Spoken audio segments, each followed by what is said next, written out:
السلام عليكم هوانم وأفندية مصر المحروسة زمان. تعال أقول لك حكاية الملكة اللي قلبت الدنيا نازلي. الملكة نازلي كانت أم وملكة وقلبها مليان أسرار. الملكة نازلي أم الملك فاروق، واحدة من أجمل وأقوى الستات اللي عدوا على مصر.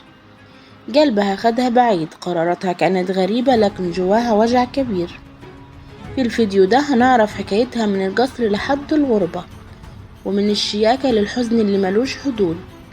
هل كانت ضحية ولا كانت بتدور على حريتها؟ تابعوا القصة وقولوا رأيكم في الكومنتات. الملكة نازلي، الست اللي كسرت كل القواعد. كانت بنت باشا اسمها نازلي عبد الرحيم صبري. اتولدت سنة 1894، يعني كانت من عيلة كبيرة قوي. أبوها كان وزير وعيلتها كلها من الطبقة اللي فوق. اتجوزت الملك فؤاد غصب عنها، ما كانتش بتحبه ولا طايقة طبعه. هو كان أكبر منها بكتير ودمه تقيل وعصبي جدا، بس هي وافقت تحت ضغط أهلها علشان كان الملك. اتجوزته سنة 1919، وبقيت الملكة نازلي أول ما بقى هو ملك سنة 1922 أم الملك فاروق. من جوازها ده جابت أولاد كتير، وأشهرهم طبعا كان الملك فاروق اللي بيجي ملك بعد أبوه.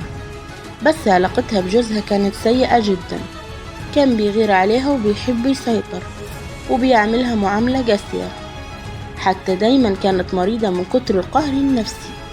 ولما مات فؤاد قلبت الترابيزة.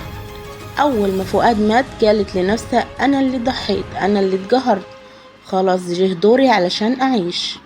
خلعت اللبس الأسود وراحت أوروبا وبدأت تعيش حياة مختلفة تماما، لا قيود ولا قوانين.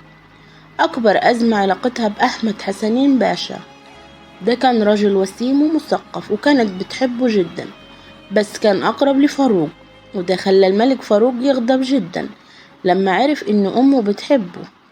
الموضوع انتهى بمأساة أحمد حسنين مات في حادث غامض، واتقال إن فاروق كان ليه يد في الحكاية. بنتها فتحية وجوازها من مسيحي. نازلي سافرت أمريكا، وهناك بنتها فتحية اتجوزت راجل اسمه رياض غالي وكان مسيحي. الفضيحة قامت، الملك فاروق اتجنن وشال لقب الملكة منها، وقال إنها خرجت عن الدين والعيلة. طب وبعدين؟ نازلي عاشت في أمريكا وتغيرت جدا، باعت مجوهراتها وخسرت ثروتها وبقت مريضة وفقيرة، وأسلمت من تاني قبل ما تموت، وقالت إنها ندمانة على حاجات كتير. وماتت سنة 1978 في صمت، بعيد عن بلدها وبعيد عن أولادها. نازلي كانت ست مش سهلة، رفضت تعيش في قالب مرسوم ليها، دفعت تمن غالي، بس كانت دايما عايشة على طريقتها.